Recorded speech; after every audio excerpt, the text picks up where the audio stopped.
Hello, everyone. My biological parents split up when I was 9. I'm male, and my parents got equal custody of me. I would stay with my mom for 5 days a week since she lived near my school, and my weekends were spent with my dad. Despite their divorce, my parents have always been kind and gentle to me. Although I was unhappy that my parents were not together, I also understood that they loved me regardless of their relationship with each other. A couple of years later, my dad met my stepmother, Gina. When my dad first introduced my stepmom to me, I was 11 years old. She seemed really nice to me, and my dad looked so happy that we met, hoping for us to get along.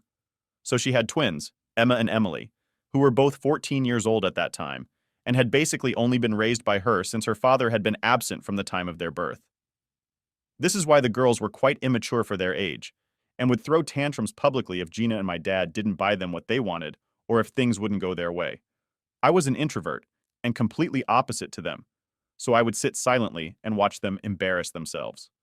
After a year of dating, they decided to get married when I was 12, and even my mom attended the wedding. I was so happy that I had a new member in our family who would also be there for me. I thought me and my stepmother were getting along until I think a few months after their honeymoon. She told me while we were alone one morning that she didn't really like me and that we just needed to pretend to like each other for my dad when he was around. She continued to tell me that whenever my dad was not there, I should not bother her since she hated seeing my face, which reminded her so much of my mom. My tiny heart broke, hearing her cruel words. I did not expect her to say something like that. I genuinely liked her and thought that our relationship was going to be okay. But alas, she did not see me that way. The twins, of course, heard her say this, and they would later tease me about how I didn't have a dad and how my dad loved them more than me. I remember crying and telling mom about this, who immediately called up my dad and gave him a hearing. My dad assured her that there was no way that stepmom would have said something like that to me and that I might have misheard her. The next weekend, when I came to meet my father, my stepmother seemed pissed.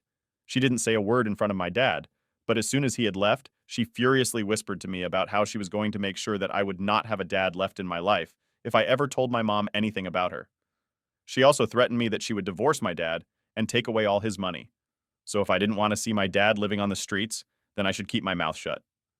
I was just 12 years old and I was frightened for my dad, so I just nodded my head in agreement. From that day forward, Gina made it her personal mission to make my life hell in every way possible. And because I was a child, I thought I would have to take it with my mouth shut whenever it was just me and stepmother. She would say things to get to me, and I would just not say anything, hoping and praying that she would stop bullying me. She would talk about my height, my weight, and would say how ugly I was. I hoped my dad would notice, but he never did. In fact, he fought. Gina and I had a good relationship and would force me to go shopping, eating with her and the kids. She would take my dad's car to pay for our meals, yet she would not let me eat anything in the restaurant. I was only ever allowed to have soup or dessert, but no main course. I would sit miserably watching them finish off the main course while crying quietly. I would then come back home hungry, and she would then force me to go to bed hungry. There have been so many nights when I would cry myself to sleep hungry and tired of her hate towards me.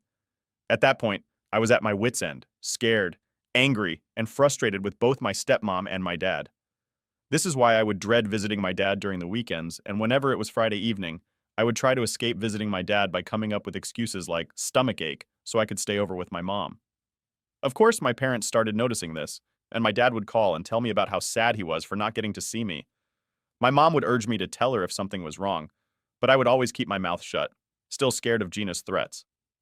When I was 14 years old, my dad decided to take his entire family and me on a trip to Greece. Initially, I did not want to go, but my mother told me that this was a good opportunity for me to travel and experience the world, so I begrudgingly decided to join them. As usual, Gina pretended to be all sweet and kind in front of my dad, hugging me and asking me about school as if she was genuinely interested in my life. One thing I started noticing was that she would subtly tease me in her sweet voice, which was insulting to me, but at the same time, it would not outrightly portray her as being mean. For example, whenever I talked about how I was playing basketball, she would make jokes about how I should be taller if I wanted to play that sport, even though I was quite tall for my age, and would then say how I should concentrate more on studies rather than sports if I ever wanted to be something in my life. The twins would then smirk and call me names like meathead. Even though I had better grades than them, my dad would notice this, but would choose to ignore it. Whenever I would voice out that what she said made me uncomfortable and hurt, my dad would insist that she was just teasing and that I should lighten up. Gina would nod her head and tell my dad how I had no sense of humor and that I should have fun just like she did. This continued to happen throughout the vacation, and one day in a moment of anger when she and the twins were teasing me yet again about my weight, while I was trying to enjoy the pool, I decided to be vindictive. I told the twins straight to their faces about how they both had double chins, which was embarrassing, and I watched their faces fall. I then turned to look at Gina and told her that she should not be wearing a shrug over her bikini because I could still see her huge stomach protruding out, which made her look like a penguin. I watched Gina's face turn red in embarrassment, and she got up to run back to the hotel room. The twins started yelling at me for being sexist and saying how I was horrible to say this about them. Later, they told my dad, and he came to talk to me, clearly pissed. He asked if I had really talked to my stepmother and stepsisters that way, and when I nodded, he went on a rant about how he raised me better than this and how I should never talk to a woman about her weight. I argued back that they were talking about my weight, my looks, and my height. Yet my dad forced me to apologize to Gina, who apparently had locked herself in the bathroom crying after what I had told her. She and the twins made a big show about accepting my apologies when I returned back home. I, of course, told my mom about all of this, and she again talked with my dad, who was trying to blame me for everything, but my mother threatened that if Gina ever commented about my weight or looks, then she would call CPS on my father. This scared my father straight, and I don't know how, but Gina never said anything to me after that. Of course, she and the twins would blatantly ignore my presence whenever my dad wasn't around, but honestly, I was fine with that. During the time when I was 16 years old, my mom was away for a few days. I had to stay with my dad and Gina. Gina had been complaining to my dad for a few days about how she hated cooking for one more member. So my last night, I decided to take over cooking dinner, since my mother had taught me to cook from a very young age as she wanted me to be independent. When my stepmom hugs, I was going to cook. She told me that she wanted to invite a few of her friends. Also, I cooked, set up the table, served dinner to everyone. Everyone seemed to love my food and even praised me. Later, my dad decided to clean the dishes, so I was free to go to my room. This is when I heard Gina and her friends talking very loudly outside my window while I was in my room. Her friends were telling her how lucky she was to have a nice husband and such a great house. When they mentioned how nice it was that I cooked for them that night, stepmom immediately went on a rant about how annoying I was and that she couldn't stand seeing my face. She told her friends how she couldn't wait until I was 18 so she wouldn't have to see me every weekend. When one of her friends mentioned again how nice I seemed, Gina told her that she had actually expected me to fail and was hoping that I would mess up cooking the dishes so she would have something to blame me for. This really shocked me because here I was trying to be polite to her, even though I knew that she hated me, but she seemed to have already made up her mind and refused to budge. As time passed, this hate just kept growing. During college, when I went away, I would sometimes come to visit my dad on his insistence for a few days. But even then, Gina would completely ignore me. She would knowingly schedule family activities with just dad and the twins, or her and the twins, so they would not be around much while I would be stuck at home. Every time I would wake up late because it was my vacation time, for Christ's sake, she would yell at me and tell me how embarrassing I was. She would call me lazy and inconsiderate if I made any messes around the house, even though I would always clean it up. I knew for a fact I was always respectful to her because my dad would have my head if I wasn't. I was very polite towards her and treated them very lightly to make sure I did not say or do anything that would upset her. But it felt like it was not enough and that I was still doing something wrong. She also was inconsiderate about my privacy. She would loudly come into my room while I was sleeping and wake me up, or barged into my room without bothering to knock, which would make me extremely uncomfortable. She would randomly check my room and under my bed for God knows what. She would refuse to pick up dinner for me, but would do it for the family and would not invite me to come down for dinner. Regardless of this, I would just keep my mouth shut and my head down and try to spend time with Dad whenever I could. Now, coming on to the main incident, when I turned 21, my dad asked me to come visit him. He told me how he had some important news to share. It had been a while since I visited my dad, so I was a bit apprehensive, but my mother encouraged me to visit, saying that he had some good news for me. I agreed and booked my tickets. When I arrived, I was greeted warmly by my dad at the airport, and we drove back to his place.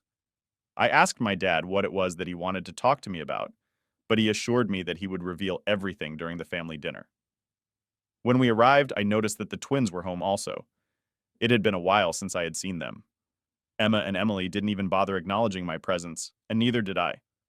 Tonight, during family dinner, my dad started saying how he was proud to have 3 wonderful children in his life. He spoke about how grateful he was to have such a loving family and how he wanted to share some exciting news. The atmosphere seemed positive, and I couldn't help but feel a sense of anticipation.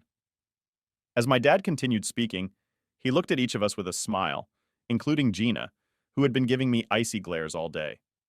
My dad continued to say how he had recently lost his friend to a heart attack, which had given him a harsh reality check and made him think about how lucky he was to have all of us. He had also spoken to a lawyer and made a will. Hearing the word will, I immediately watched Gina and the twins perk up in excitement. Dad continued to say how he had carefully thought about it and decided to leave the house to Stepmom since she was his wife. Gina beamed in pride hearing that and kissed him on the cheek.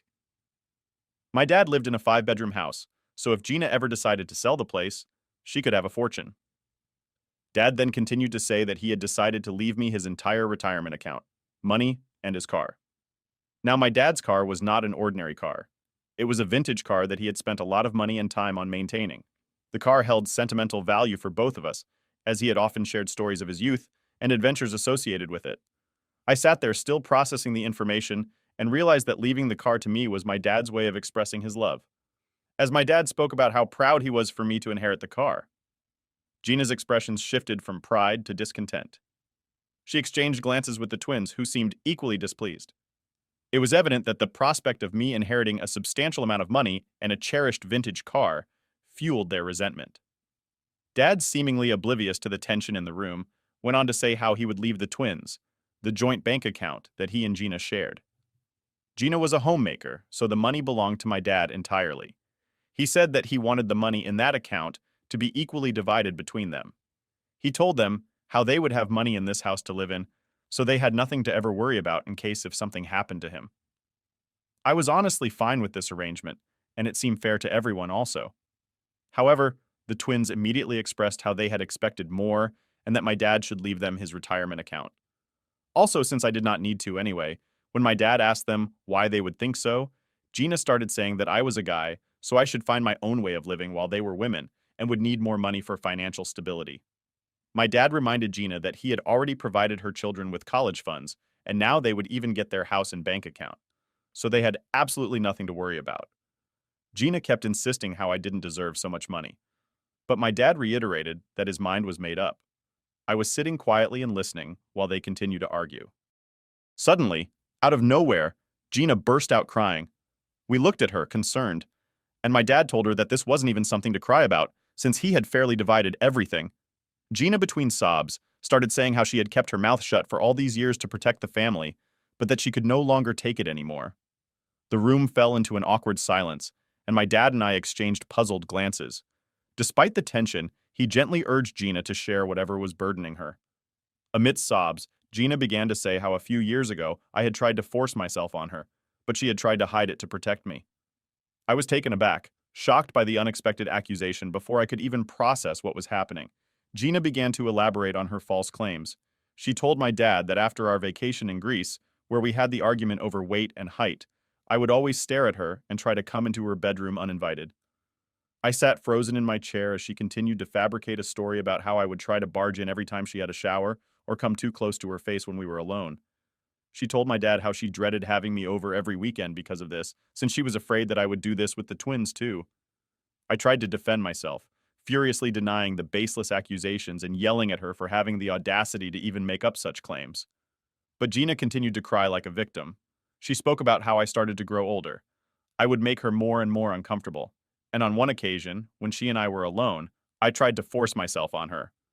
My eyes widened in shock and blood drained from her face after hearing such a huge accusation from her lips. My dad looked confused and concerned, and his eyes darted from me to Gina, clearly lost for words to say. Gina kept telling her story, saying she suffered in silence for years, afraid to speak up for the sake of the family. I yelled at Gina that she was a psycho, since there was no way that I had ever even looked at her inappropriately, let alone touched her.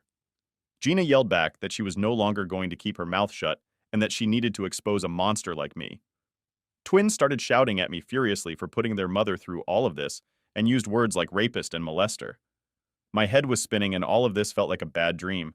I couldn't even imagine how a pleasant evening had turned into wild accusations being thrown at me. I looked at my dad for support, but he kept quite clearly trying to process everything that Gina had said. He asked her if what she had spoken was true, and Gina nodded, saying she would never lie to him about his own son and that as his wife, he should believe her. While I tried to defend myself, my dad asked her again about why she didn't speak about this earlier, and Gina told him how she was afraid no one would believe us, since I was a minor who was trying to do inappropriate things with her. After all, she was the stepmother who had married my dad, so people would not take her word. So she had to bear all this silently to protect the family. I was crying at this point, begging my dad to not believe her. I had never imagined that Gina was vile enough to make up such atrocious things, even after what she had put me through all those years. Unfortunately, Gina's manipulation had taken its toll on my relationship with my dad, and he seemed torn between trusting me and believing the woman he had married. The twins, influenced by their mother's narrative, chimed in with support for Gina's false accusations and yelled at me to get out of their house. I yelled back that this was my dad's place and that they shouldn't believe what their mother was saying. Since it wasn't true, my dad was sitting quietly in the midst of chaos. He then looked up at me and told me that I needed to leave the house until this matter was resolved. It felt like a punch to the gut being rejected by my own father, who was believing his second wife over me, hurt, confused, and betrayed. I packed my belongings and left the home I once thought was mine. I flew straight to be with my mother, who was shocked to see me at her doorstep when I told her everything. She was beside herself with rage and was ready to go face up with Stepmom, but I requested her to not do something like that since there was no guarantee about how psycho Gina was. If she could make up such crazy lies just to get me kicked out of my dad's house just because she was upset of what I was going to inherit, then she could make up a lot more to destroy my life. I couldn't take the risk of having her in my life any longer. And this is why I decided to cut off my dad permanently. Since he had chosen to believe her, he didn't deserve to have me in his life. Later, I heard from my mom that my dad did call and tell her about how he was ashamed to have a son like me, and that he wanted nothing to do with me. My mom tried to defend, but it fell on deaf ears. She also received a lot of flack from my dad's side of the family who believed Gina's story, as well, and told my mother that she had raised a pervert. I can't even imagine how painful it must have been for my mother to have heard these words about her son. Clearly, the damage was done and Gina had won. I wish I could write that my life started improving after cutting her off, but it didn't. Gina and the twins would continue to send me a barrage of text messages saying unspeakable things and threatening that I should stay away from my dad forever. It became so bad that I had to change my number just to escape them. Things didn't improve for me even after that because after what Gina had put me through, I was scared of being with near any woman. I was scared that I would be, again, falsely accused of something like this and lose my job and career. I was afraid to meet anyone or go out on dates. Throughout all of this, Mom has stood by me and believed me. I went through severe depressive and suicidal episodes, and my mom flew to live with me for a couple of months, so I would be all right. Slowly, my mental health recovered, and I started to live my life. Eventually, I met a wonderful woman named Marcia, who brought the sunshine into my life. She has absolutely changed my life, and my mom adores her as well. Marcia and Mom are everything to me, and thanks to them, I continue to live my life with purpose. Just a week ago, I received a call from an unknown number, thinking it might have been Amazon. I picked it up to my shock. It was Dad. I was taken aback by hearing his voice. The first thing he told me was how much he had missed me. It had been a long time, almost 7 years since I had heard from him. He sounded old. I asked him about how he got my new number, since not a lot of family members had it. But my dad dodged the question and asked me if I was doing okay. I kept quiet, and then told him not to bother me again since I had nothing to tell him. This is why my dad broke down and started to cry. He begged me to forgive him, and kept saying how bad he was to have abandoned his own son. My curiosity piqued, and I waited for him to explain himself. That is when my dad started to say how Gina had been cheating on him with his best friend for a few years. And after he confronted her with proof, she didn't even bother hiding any longer, and said she was tired of being married to a pathetic man like him. Gina revealed to him that she had only married him for his money and that she hated being someone like him. When my dad kept pushing her for more troops, she finally admitted how she had made up all those accusations about me because she hated me as well, and wanted all my dad's while for herself and her daughter because they deserved it. As you can imagine, my dad divorced her and she got nothing from the marriage since she had an affair, even though her lawyers tried to fight for alimony. My dad continued to say how he had been waiting to divorce Gina so he could officially get in touch with me and apologize for what he had put me through. He said how he wanted to catch up on lost time so we could have a better father-son relationship at the mention of father and son. I couldn't help but scoff. I told him that he was no father of mine, after how he quickly abandoned me for his wife's nasty accusations. I told him that I wanted nothing to do with him and didn't want him to bother me anymore. I cut the call and hoped that he would get the message. However, since then, I've been bombarded with calls from my dad and his side of the family who I don't even talk with about how my dad has suffered enough and I'm just making it harder on him. I feel conflicted with their messages. Am I the a-hole refusing to talk with dad after he cut me off of Folsom? Accusations by Gina. Update 1. Okay, so my post was locked, but hopefully it's okay now. I have posted the link and tried my best with spacing. I'm on mobile for all the support and advice I really appreciate, and I'm wholeheartedly so grateful to all who helped me to see how I was. Thank you. To explain a bit further, I am not just furious at my dad for believing my stepmother over me, but also for all those years. She harassed me and did nothing to protect me. I was the child, and she blackmailed and manipulated me while I would keep quiet. I have never told anyone about that. I think it's time I opened up about this to my mom and let her know exactly what I went through, since I know she will understand. Update 2. Hi everyone. It's been a week since I updated for everyone concerned about my mental health. I'm doing okay. Thank you everyone for being so kind. Now first things first. I booked tickets for my mom to come and visit me so I could tell her and Marcia everything. They already knew something was up with me. I started to tell them about how dad had contacted me after all these years, which shocked my mom. She asked me why he did so, and I told her she had no idea that he had gone through a divorce and was furious at Gina for what she had put everyone through. Then I told both of them about how Gina would manipulate me when I was just 12 years old. I told them about how she would bully me while dad wasn't around and would threaten to divorce him if I ever decided to tell him. I didn't realize how traumatic these events were when I started to slowly open up about all these incidents that had happened to me, one by one. By the time I was done recounting, I had tears streaming down my face. Marcia and my mom were crying quietly as well. My mom immediately got up to hug me and kept repeating how I should not have how this all in and that it was okay for me to share this. I cried for half an hour straight while my mom continued to hug me. Marcia also told me how no child should have gone through this, and that it was completely fine if I chose to not speak to my dad ever again, since he should have done a better job protecting me. My mom nodded and told me that I didn't have any obligations to explain anything to my dad, because when I needed him the most, he chose to believe his wife over me, and the only reason he was contacting me now was because he was lonely and had no family left. This is when I realized that they were indeed right. My dad perhaps never really loved me because had he really loved me and known me, he would have never believed I was capable enough to sexually assault someone. Since then, my mind has been made up. After the conversation, after years, I feel so much lied to saying all my past with Gina out loud to my mom and Marcia. I have blocked my dad and will continue to block any other family member who decides to interject in my life. I owe no explanations to the ones who chose to abandon me. Update 3. Wow. I wrote this post 6 months ago and I can't believe how much my life has changed since. I want to start by sharing something happy. I proposed to Marcia and she said yes.